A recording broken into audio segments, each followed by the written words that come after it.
Udah aman ya berarti ya. Nah, kita bakal bahas namanya itu struktur market. Wih, makin naik tuh. Kita akan bahas mengenai itu.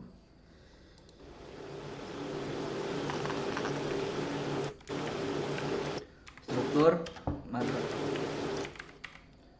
Nah, jadi apa sih struktur market? Struktur market itu adalah susunan ya atau tren market yang terjadi sekarang. Nah, nah jadi tuh struktur market itu ngebahas tentang apa sih struktur market itu? Ngebahas mengenai tren market yang terjadi sekarang. Nah, tren market ini ada dua, yaitu bullish dan bearish. Nah, di sini ya teman-teman ya. Nah, setelah teman-teman tahu tren market itu ada dua, nah pasti kan ada pertanyaan, Mas konsolidasi masuk kemana? Konsolidasi itu masuk di tren bullish dan tren bearish. Namanya konsolidasi berarti market itu sedang apa? Sideways. Jadi dia tuh mau menunjukkan arah yang sebenarnya, cuman dia sideways dulu teman-teman, kayak gitu ya. Oke, sampai sini paham ya market struktur. Jadi market struktur itu ada dua, yaitu trend bullish dan trend bearish. Dan di situ juga market structure gitu kan, ada namanya internal struktur dan eksternal struktur. Ya. Jadi trend market itu ada dua. Di sini akan dibagi lagi nih di sini, yaitu internal dan eksternal. Nah, oke sampai sini. Teman-teman tahu nggak internal dan eksternal perbedaannya apa? Eksternal di luar, internal dalam. Oke, nggak apa-apa. Aku apresiasi lah jawabannya. Cuman lebih tepatnya apa? Internal itu adalah tren di dalam tren. Maksudnya apa Mas Aldi? Gitu kan, tren di dalam tren. Jadi misal teman-teman ngelihat di time frame 4 jam. Nah, 4 jam ini kan berarti eksternal ya. Eksternal ya. Nah, setelah itu teman-teman turunin ke time frame 15 menit sampai 5 menit. Nah, ini trennya kok dari tren 4 jam bullish Mas Aldi, tapi kok tren 15 sampai 5 menit bearish. Nah, inilah yang dinamain internal struktur atau struktur di dalam struktur. Nah, biasanya internal ini ditandain dengan apa? Kalau anak-anak ICT itu ngebahasnya itu menggunakan MSS. Nah, kalau kita misal bisa ambil CH OCH internal ya. Ya, OCH internal kayak gitu. Di codes internal. Nah, berarti kalau kita ngomongin internal ya kita fokusnya di internal. Jangan kita ngomongin internal kita malah eksekusi di eksternal. Gitu ya. Paham teman-teman sampai sini? Paham nggak teorinya? Nanti kita bakal praktekin. Benar, azan. Mas, Hmm, ini gimana? direkam nggak Mas? Iya, ini aku record. Oke, oke. Bentar ya, kita azan. Kita dengerin dulu azan. Oke, kita lanjut teman-teman. Kita lanjut tadi. Nah, sampai sini dulu nih ada pertanyaan nggak dari teman-teman? Tren di dalam tren ya. Jadi tren di dalam tren itu namanya internal. Sedangkan eksternal itu tren yang berlaku di daily time frame. Terus apa lagi? H4, terus weekly, terus 1 jam kayak gitu ya, itu eksternal. Nah, 15 menit, 5 menit, 1 menit itu namanya internal structure. Oke. Paham teman-teman?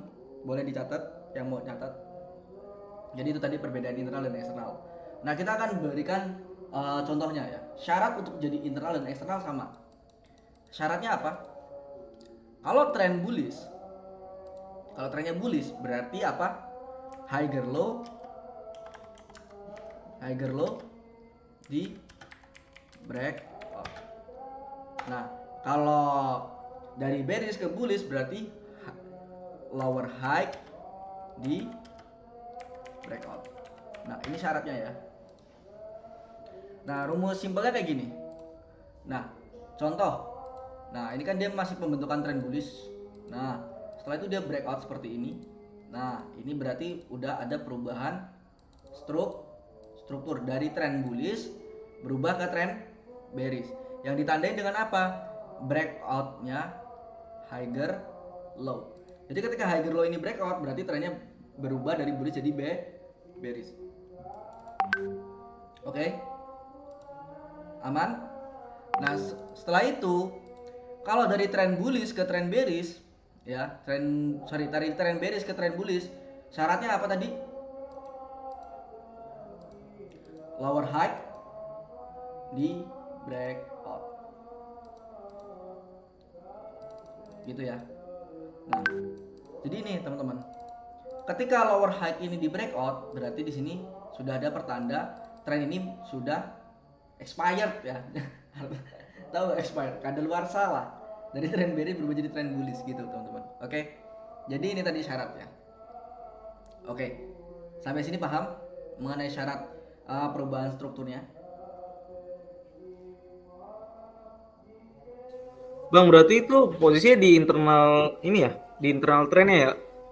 Ya, Kalau misalkan, jadi dia mau di internal tadi itu tadi ya, M1, M5, M15, ya, M30 maksimal. Oke.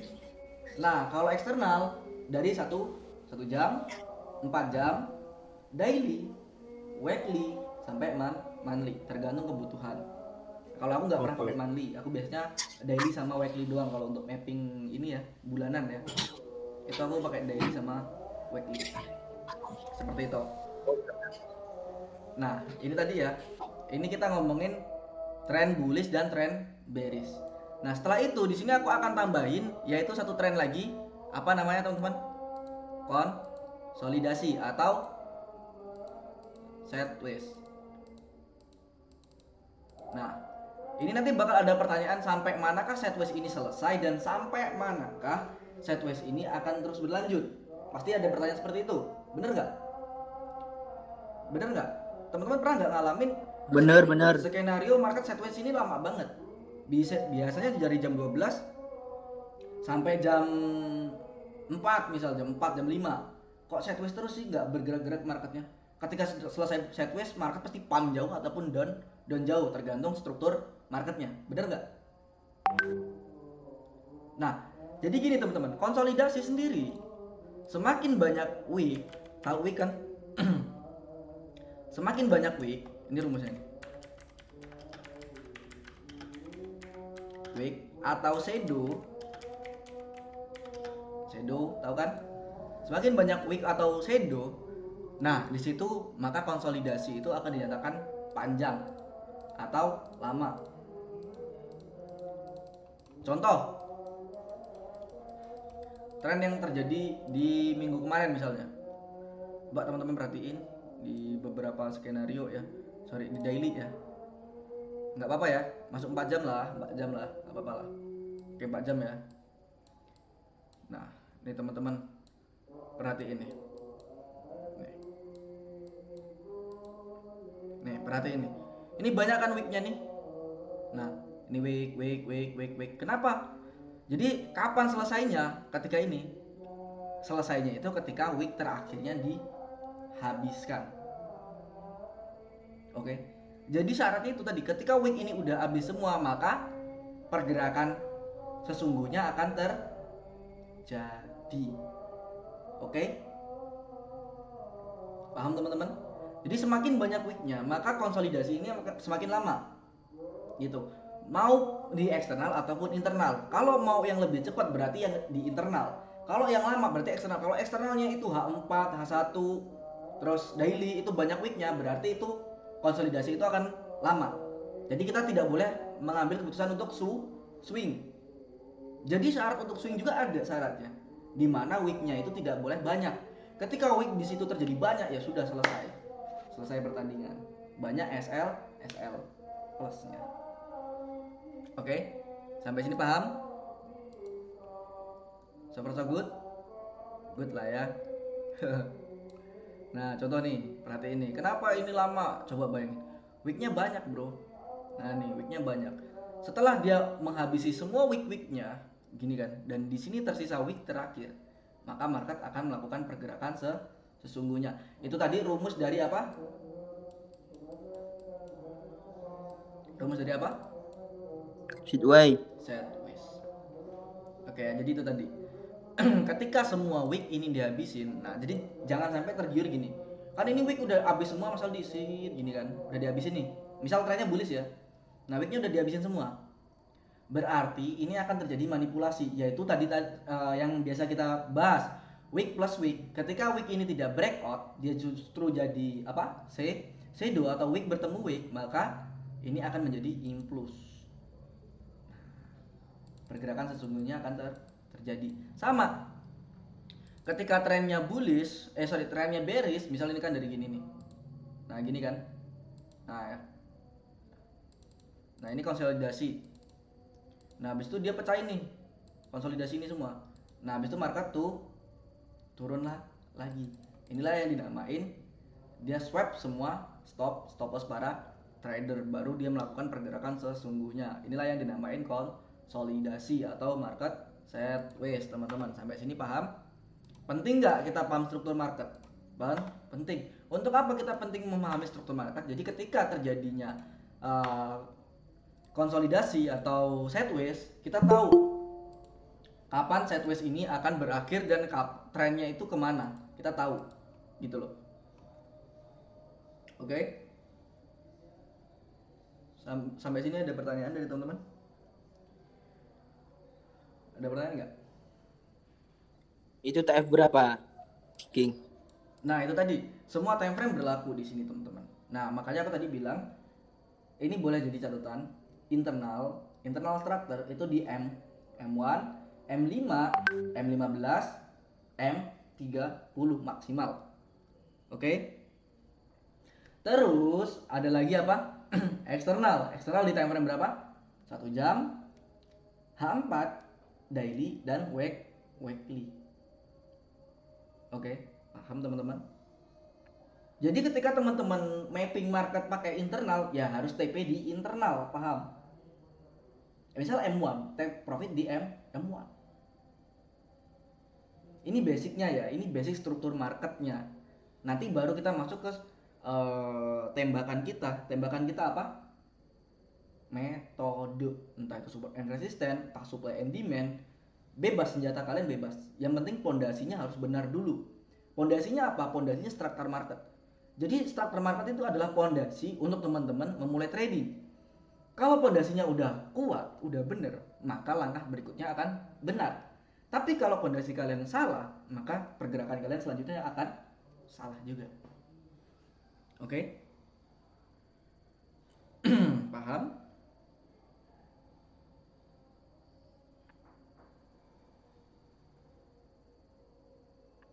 Oke, teman-teman. So far so good. Good. Paham semua ya? Skenario market ya, paham ya? Oke, dari struktur market mungkin Bro Noval atau Bro Bakar atau siapa lagi nih yang masih baru nih? Siapa aja yang masih baru?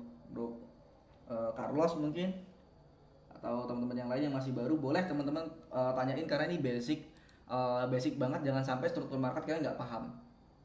Nah, praktek, bener? Kalian pasti mintanya apa? Praktek. Tadi kan teori, nah sekarang praktek. Kalau udah paham kita langsung praktek ini. Internal dan eksternal ya. Paham semua? Siap. Praktek, setuju? Kalau belum paham nggak apa-apa, tanya aja, nggak usah malu. Langsung, jadi kita nanti waktu praktek kalian nggak pusing lagi. Dari teori tadi ada pertanyaan? Kalau misal TF M15 kan bearish. Terus contoh misal M1-nya bullish gimana? M15 bearish, M1 bullish. Iya, Nah, misal. udah ada coach-nya di M1. Udah. Ya udah selesai, berarti market akan naik. Yang penting tadi harus ada coach ya, tadi kan. Siap. Yang dimana lower high di breakout oleh lower low. Jadi dia breakout, berarti di situ udah ada coach. Berarti ketika M1 udah coach, selesai pertandingan. Tren akan berubah jadi bullish.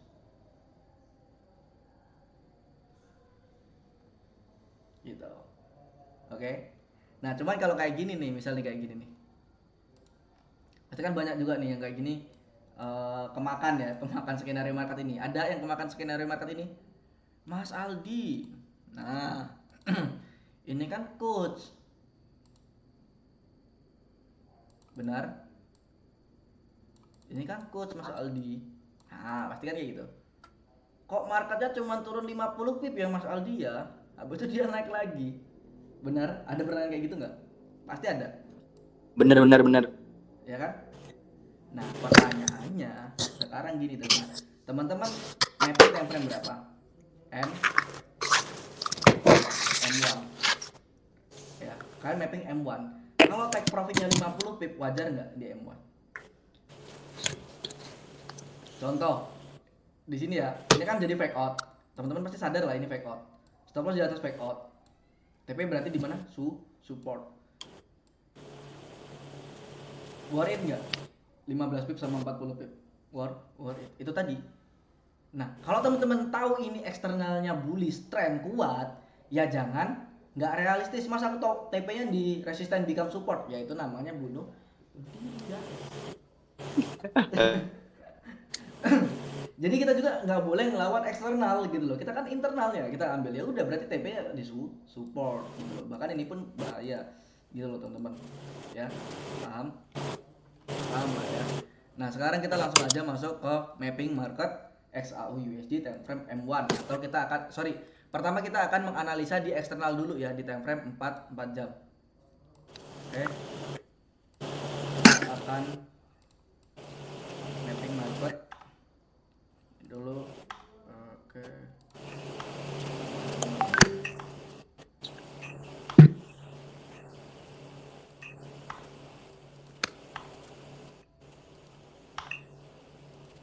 Sorry semua dream aku juga, soalnya aku catatnya di sini ya. Ini udah nggak ada yang nyatet ya. Kalau nggak ada yang nyatet ya udah, kita masuk ke bab ini.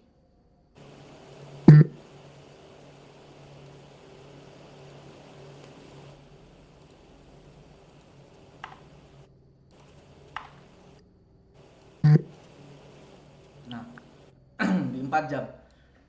Apa yang kalian lihat ketika ngelihat time frame 4 jam seperti ini? Ayo. Jawabannya konsolidasi. Pasti kan? Tahu sideways. Benar? Bener. Nah, cuman kita akan marking dari bawah sini. Nah, kita marking ini di sini. Nah, kita frame 4 jam nih. Kita cari dulu trennya.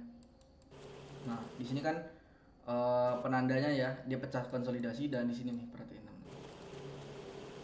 Nah, di sini ini kan BOS terakhir, oke ya. Ini BOS terakhir.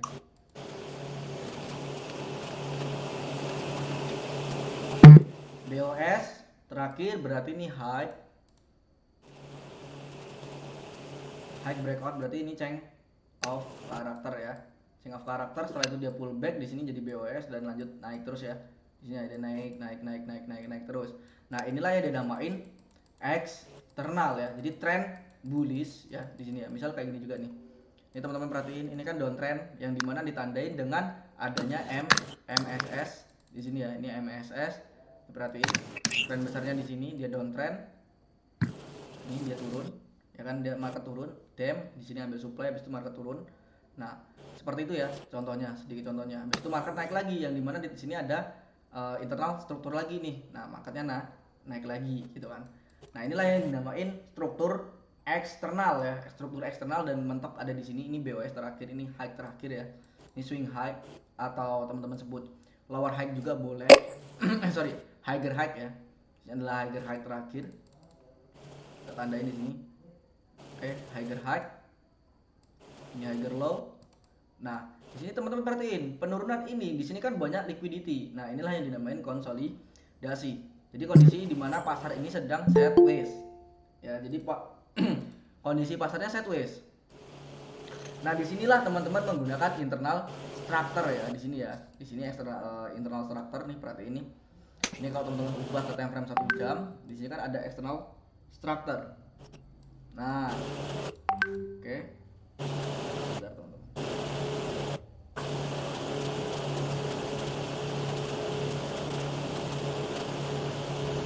Ya, jadi ada external structure ya. Di sini nih perhatiin teman-teman. Nah, nih BOS terakhir di sini change of character, market pullback di sini ya. Perhatiin nih. Ini kita marking ya. Ini BOS. Setuju? BOS berarti ini high terakhir. Tadi syaratnya apa? Ketika lower high dia di breakout berarti maka akan terjadi apa? Change of character, perubahan dari downtrend berubah jadi uptrend ya. Di sini ya. Perhatiin dia turun. Nah, disinilah metode teman-teman itu masuk. Metodenya apa? Misal nih, resisten become support misal, atau teman-teman, Mas aku pengguna liquidity sejati Mas. Nah, oke lah, boleh lah. Ini kan liquidity sejati kan di sini nih. Para liquidity ya. Cuman nggak kita bahas malam ini liquidity. Ya, misal teman-teman ngambil dari sini. Mas aku ngambil dari sini sampai sini. Kenapa? Ini adalah resisten become support. Baru itu one konfirmasi ya bisa pakai entry Mas. Boleh. Boleh juga teman-teman gitu loh. Nah, kayak gitu ya. Nah, di sini teman-teman perhatiin high. Nah, habis itu di breakout nih. Berarti ini jadi BOS. Dan ini high terakhir. Berarti teman-teman tandain lagi di sini lower high, di sini itu higher high, di sini higher low. Nah, coba teman-teman ambil lagi nih strateginya Fibonacci retracement misalnya. Oke, nggak masalah lah Fibonacci retracement. Nah, nih masuk ke golden ratio habis itu market naik lagi gitu kan.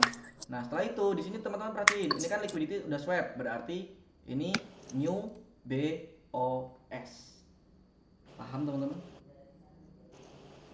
New BOS. So far so good. Nah, berarti kondisi market ini sedang up. Nah, berarti coba bayangin teman-teman. Ketika teman-teman udah melihat kondisi market eksternalnya ini uptrend, berarti kalau teman-teman lihat internal itu hanya scalping. Ya, jangan untuk swing. Kan salah, kadang kita mapping M1 take profit H1 kan aneh kalian. Bener nggak? Nggak realistis guys. Nah, ya. Nah, sekarang aku bakal kasih lihat ke teman-teman. Ini adalah salah satu bukti nyata kita trading menggunakan internal structure ya. Aku bakal kasih lihat ke teman-teman. Bang, cara menentukan high dan low valid gimana? Ciri-cirinya? Kayak candlenya gimana gitu? Oke. Ada nggak? Sebentar. Kita akan contohkan dulu ini ya.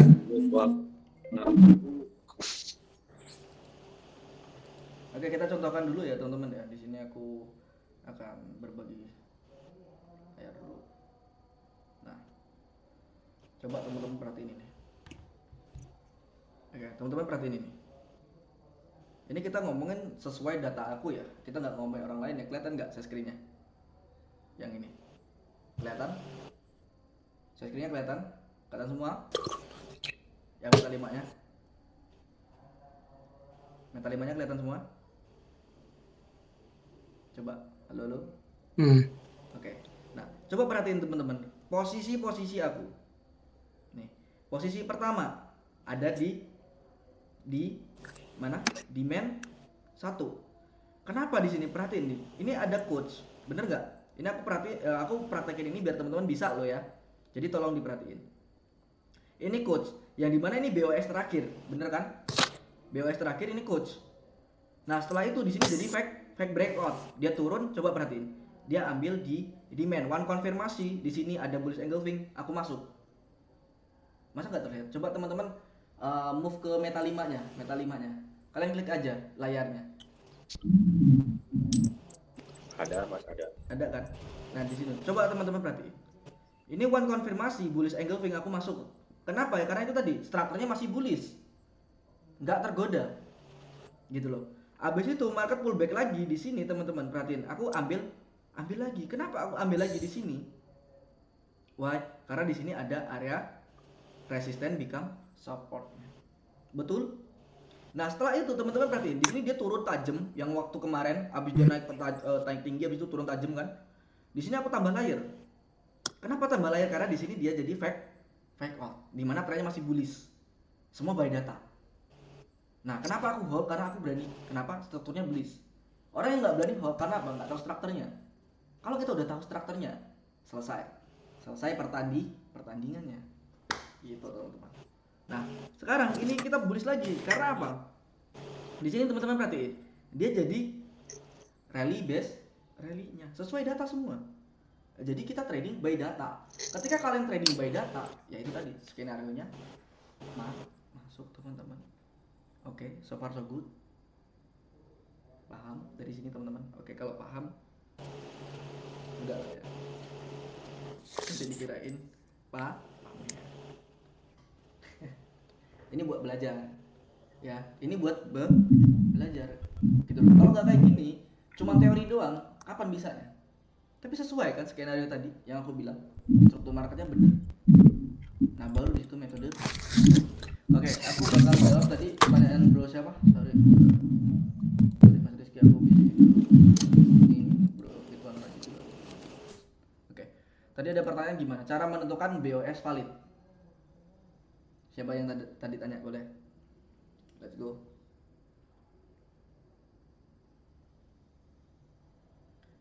Yuk, BOS valid ada pertanyaan. High dan low valid masuk Bang.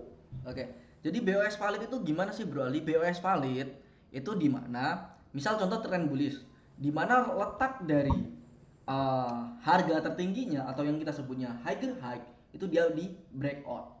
Jadi kalau misal masih sumbu kayak gini, misal ini kan pertamanya skenario kayak gini sumbu, berarti ini belum jadi valid BOS.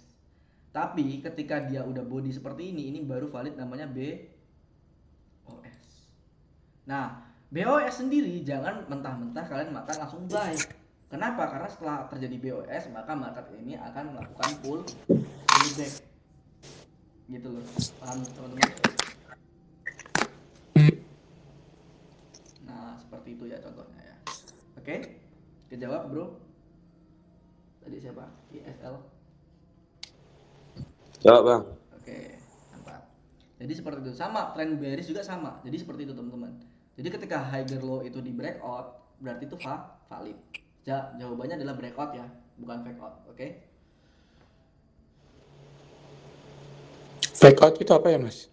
Fake out itu ketika shadow bertemu shadow. Jadi sumbu. Nah, misal gini, ini sumbu, nah bertemu sama sumbu ini. Nah, inilah yang dinamain fake out, gagal breakout.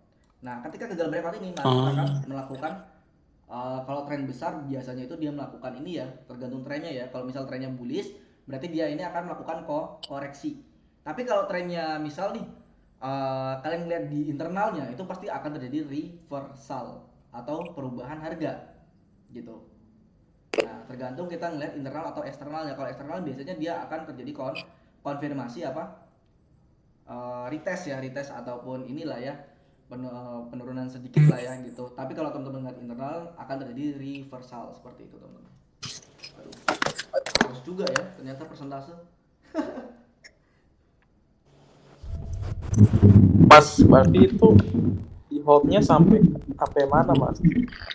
Aku TP parsial, Mas. Aku TP parsial. Pertama aku pasti akan TP sedikit dulu ya teman-teman ya. Aku bakal TP sedikit dulu.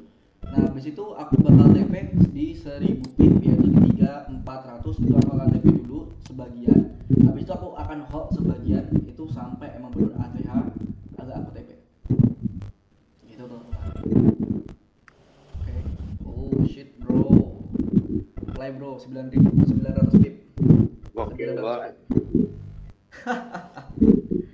Itu tadi guys. Oke, sampai sini ada pertanyaan dari teman-teman. Mas, kenapa ya hari Jumat itu banget anjir? Gimana Mas? Nyesek. Hari Jumat. Iman has disentuh hari Jumat itu padahal saya nunggu di situ. Oke, Bang. Hari Jumat agak Gak. loyo ya marketnya. Nah, ya udahlah, it's okay lah. Everything is okay bro. Nggak apa-apa. Yang penting coba.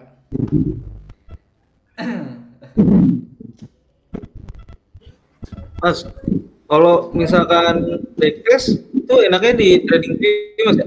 Yang di reply itu ya? Oke, bisa backtest di situ, tapi lebih saran aku lebih banyak forward test di akun demo dulu atau akun set. Perbanyak forward aja di situ. Backtest boleh lah, misal 50 Oh. itu boleh. Tapi ketika udah selesai backtest, gak usah backtest lagi, langsung forward test di demo ataupun pakai akun set. Hmm.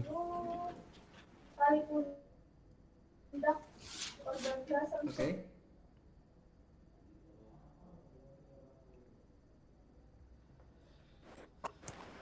Kalau backtest itu berarti risk reward-nya berapa, Mas? Kalau aku pakai RR 1/3.